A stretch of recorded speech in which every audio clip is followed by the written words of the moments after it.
Good evening, YouTubers. Assalamu alaikum to my Muslim brothers and sisters, and salute to anybody that knows me. You know what I mean? Anybody that ran across me in my travels. Um, it probably wasn't always good. I got a past that I'm not afraid to talk about and admit.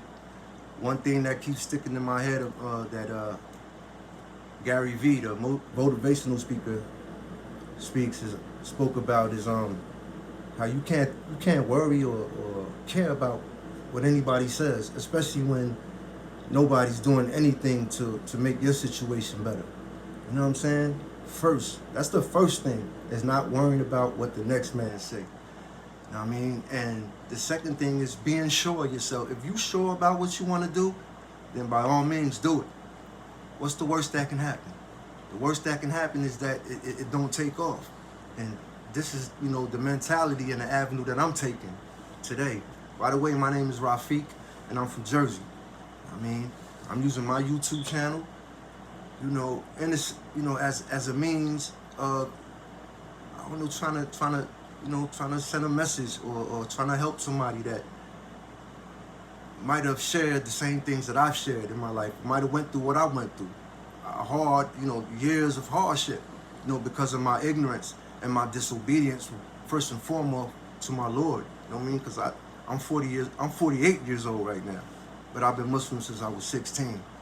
And because I didn't practice it the way that I was supposed to practice it, it led me to a life of hardship. And Allah speaks about that in the Quran. But I want, my audience to know that this channel is not just, for Muslims. However, I'll always be speaking about I will always be speaking about Islam because it's what saved my life, amongst other things. First, I want to speak about, I want to piggyback off of what Hassan Campbell was speaking about. First and foremost, shout out to Hassan Campbell, man. Like, big up to that brother, man. Like, a lot of people be, talking shit about him and shit like that. But the brother, man, and in my opinion, man, the brother's a solid brother, man. Like, what he's speaking about is things that a lot of people want to speak about but afraid to speak about. You know what I mean? And I'm one of them brothers that's not afraid to speak. You know what I mean? Especially not today. Especially not what I've been through in my lifetime. You know what I mean? Quick introduction of myself. I said I'm 48 years old. I turned Muslim when I was 16. However, because of my disobedience, like I said before, a lifetime of hardship. You know what I'm saying? And I started smoking weed when I was about 13, 14. Graduated to heroin at the age of 21. And from there, I didn't stop sniffing dope until I was 45 years old. You know what I mean? Alhamdulillah, I've been clean and sober going on 3 years now. And it's all with the help and the mercy of my God. You know what I mean? Allah, the God of all mankind. First, another thing I want to say is hit that like and subscribe button and leave a comment. Even if it's a bad comment, leave it. You know what I mean? I don't care. My thing is each one teach one. You know what I mean? If anybody in my audience has any advice in Arabic, we say nasir. If anybody has advice for me, you know what I mean? I'll take it. I'll take criticism or whatever, as long as it helps me to, to get a better audience and to get more subscribers, so I'll be able to feed my family. Then by all means, let me have it. But Hassan Campbell spoke about the genocide that Jim Jones brought to New York City when he made banging popular. 2002, my first time on Rikers Island. I wait till I'm 30 years old to want to go to Rikers Island. But that wasn't my first time in jail, mind you. I've been in and out in Jersey from 19 all the way till I caught my stretch in New York, 30, and then I was back and forth, Rikers Island, upstate New York, Auburn, Watertown, Southport, Mid-State, you name it, I've been there. You know what I mean? And like I said, by no means am I glorifying it in any way. What I'm trying to do is say, send a message, man. So hopefully one of our younger brothers, one of our younger sons, our nephews, or our daughters, our nieces can take this message and somehow it could, divert them from taking that avenue that we took. You know what I'm saying? Like a lot of times, the reason why the youth is going the way they're going is because nobody's, a lot of us is not wanting to take the time out to speak to these kids. Our mentality is, they're not going to want to listen. So, why waste my time? When that's not, we shouldn't be thinking like that, man. And this is why we in so much turmoil, man. This is why it is the way it is.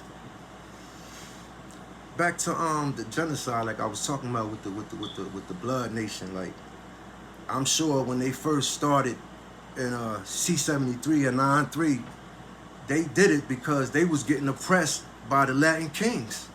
You know what I'm saying? The Latin kings was oppressing them. So they thing was like, yo, let's form up, and let's, do what works for us. Let's get these cats off our ass. You know what I mean? But what started off as them supposed to be fighting oppression turned into something else. They started oppressing people. They was robbing people. They was doing all kind of nut shit, not allowing people to use the phone and shit like that, phone time.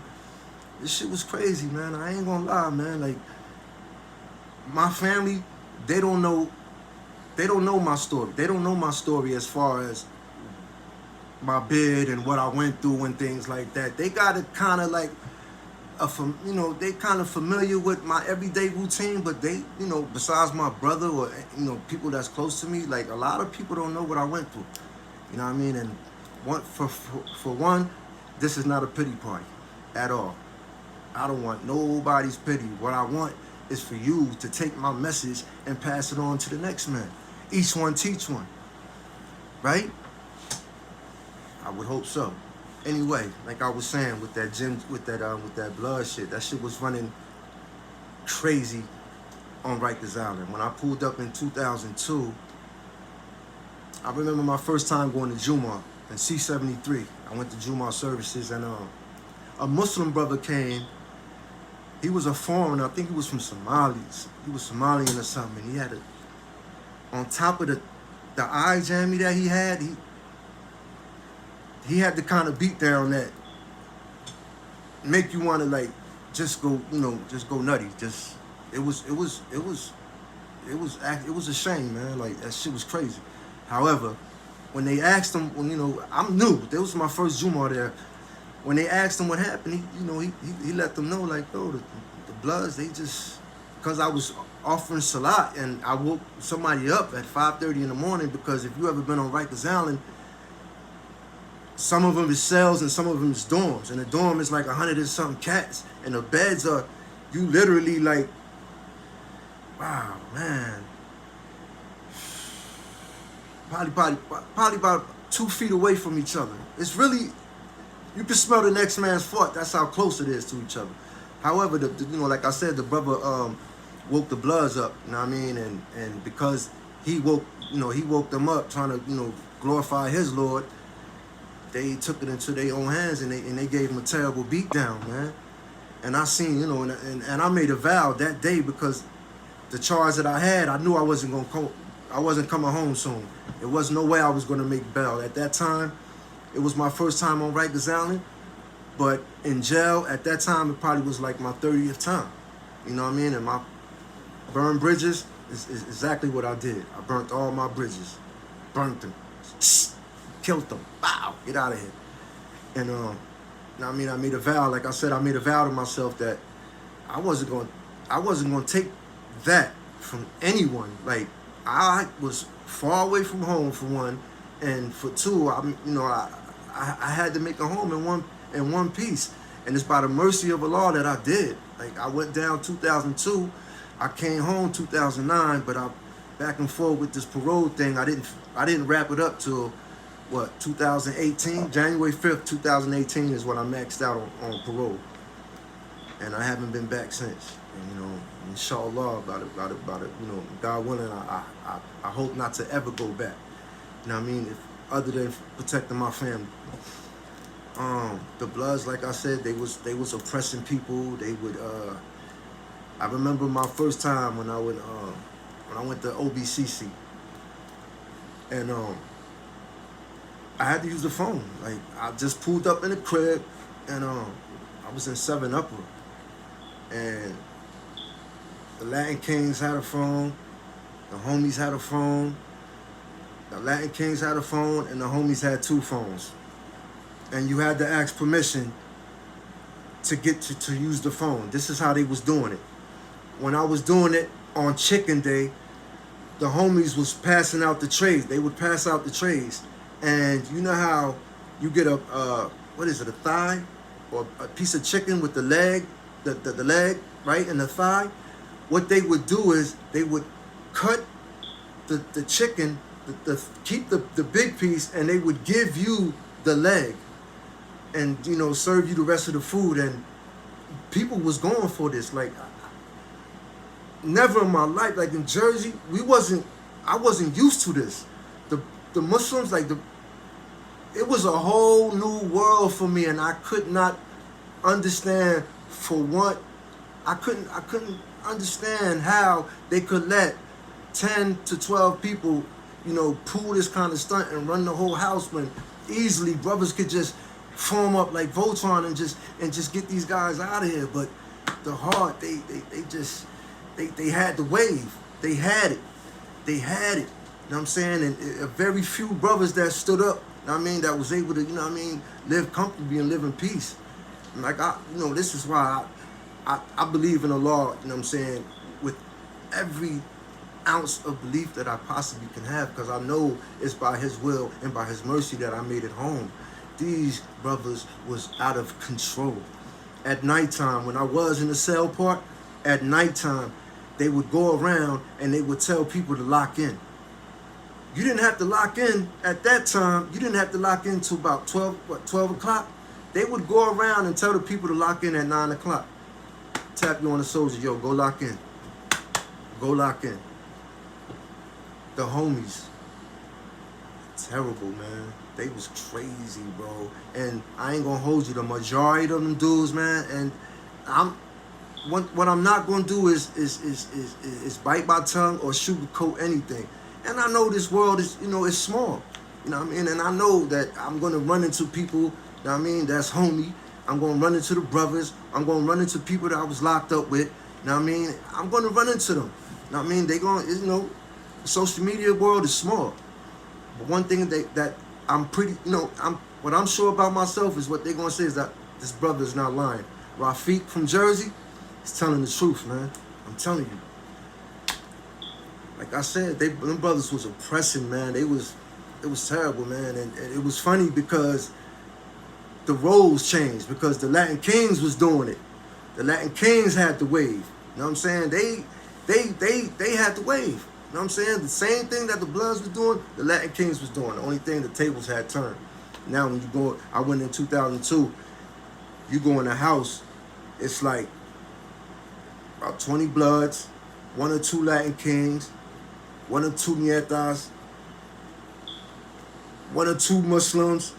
And at that time, the Trinitarios, the Dominicans started getting in power, and they started expanding and getting big, and that's a whole nother story, man. But with that gang shit, man, like it's no success, it's definitely is no loyalty in it, definitely not.